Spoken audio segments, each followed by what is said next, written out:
हाँ जी, अस्सलाम वालेकुम। आज का हमारा टॉपिक है रेस्पिरेटरी चेन, जो कि बोर्ड में कभी-कभी लॉन्ग क्वेश्चन के तौर पे पूछा जाता है, लेकिन ये कॉन्सेप्ट के हवाले से इम्पोर्टेंट है। तो हम जानते हैं, जो हमने इससे पिछला लेक्चर पढ़ा था कारेब साइकिल, उसमें हमने पढ़ा था कि एनएडीएच और जो एच पॉजिटिव हैं, ये दोनों उसमें प्रोड्यूस होते हैं कारेब साइकिल में। इसके अलावा उसमें एटीपी भी प्रोड्यूस होती है। तो एटीपी तो आपको पता है एनर्जी यूज़ हो जाती है। तो अब एनएडीएच और एच पॉजिटिव का क्या करना है? हमने उसका चार्ट तो नहीं डालना। हम उसको यूज़ करते हैं रेस्पिरेटरी चेन में। अब यहाँ पे क्या होता है कि एनएडीएच और एच पॉजिटिव, इन दोनों का जो हाइड्रोजन है वो चला जाता है आगे, और ये कन्वर्ट हो जाता है एनएडी प्लस में। अब जो इसका हाइड्रोजन होते हैं ना दो, उनसे दो इलेक्ट्रॉन्स एक्सट्रैक्ट होते हैं, और वो दो इलेक्ट्रॉन्स चले जाते हैं कोएंजाइम क्यू के पास। बेसिकली कोएंजाइम क्यू NADH2 की ऑक्सीडेशन कर रहा है, और लॉस ऑफ इलेक्ट्रॉन्स को कहते हैं ऑक्सीडेशन। तो चूंकि ये NADH2 इलेक्ट्रॉन्स लूज कर रहा है, लिहाजा इसकी ऑक्सीडेशन हो रही है। तो यहाँ पे इतनी एनर्जी प्रोड्यूस होगी जिसके जरिए से हम ADP और फॉस्फेट को मिला के ATP बना लेंगे। इसके बाद कोएंजाइम क्यू की जो ऑक्सीडेशन होगी वो साइटोक्रोम बी करेगा, यानी कोएंजाइम क्यू दो इलेक्ट्रॉन लूज कर देगा।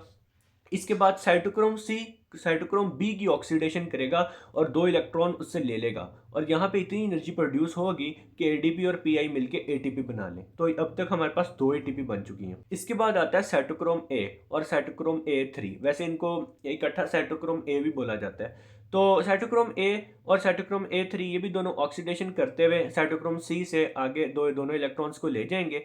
इसके बाद साइटोक्रोम A3 जो है उसका फाइनल एक्सेप्टर होगा ऑक्सीजन का एटम, जो ऑक्सीडेशन करेगा साइटोक्रोम A3 की, और यहाँ पे भी इतनी एनर्जी प्रोड्यूस होगी कि एडीपी और पीआई मिलके एटीपी बना लें। ठीक है। और फिर ये जो दो इलेक्ट्रॉन होंगे, ये एक ऑक्सीजन का एटम और दो है H प्लस, ये दो सारे आपस में मिलकर वाटर के मॉलिक्यूल को प्रोड्यूस करेंगे। रेस्पिरेटरी चेन जो है, इसमें हम जानते हैं कि कारेब साइकिल में जो NADH और H पॉजिटिव प्रोड्यूस होते हैं, ये बेसिकली रेस्पिरेटरी चेन में NAD प्लस में कन्वर्ट हो जाते हैं, और इनके दो हाइड्रोजन में से दो इलेक्ट्रॉन्स एक्सट्रैक्ट कर लिए जाते हैं। ठीक हो गया। इसके अलावा रेस्पिरेटरी चेन को हम इलेक्ट्रॉन ट्रांसपोर्ट चेन भी कहते हैं।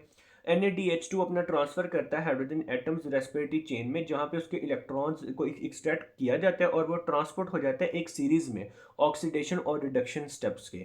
यानी कि एक की ऑक्सीडेशन होगी, एक की रिडक्शन होगी। जो अपने इलेक्ट्रॉन्स लूज कर रहा होगा उसकी ऑक्सीडेशन होगी, और जो दूसरे से इलेक्ट्रॉन्स ले रहा होगा उसकी रिडक्शन हो रही होगी। ठीक है। और इसके अलावा ये इलेक्ट्रॉन्स अल्टीमेटली जाके ऑक्सीजन से रिएक्ट करेंगे, मॉलिक्यूलर ऑक्सीजन से। ओके।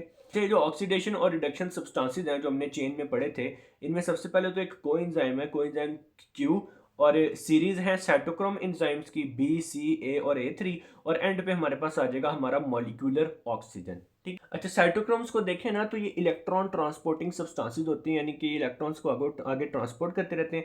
इनके पास एक हेम ग्रुप होता है। ठीक है। वो हेम ग्रुप जो होता है ना, वो रिलेटेड प्रोस्थेटिक ग्रुप होते हैं, और उसके अंदर जो आयरन एटम होता है ना, उसकी वैलेंसीज की में चेंजेस प्रोड्यूस होती रहती हैं। अब ये जो हेम ग्रुप है ना, ये वही आयरन कंटेनिंग ग्रुप है जो कि ऑक्सीजन कैरिंग पिगमेंट होता है ना हीमोग्लोबिन, उसके अंदर भी प्रेजेंट होता है। हीमोग्लोबिन हमारे ब्लड में ऑक्सीजन को कैरी करता है, उसमें भी हेम प्रेजेंट होता है। तो साइटोक्रोम्स के पास भी वही वाला जो हेम है ना वो प्रेजेंट होता है। तो हमारा रेस्पिरेटरी चेन का टॉपिक खत्म होता है। उम्मीद है कि आप लोगों को समझ आ गई होगी। अल्लाह हाफिज़।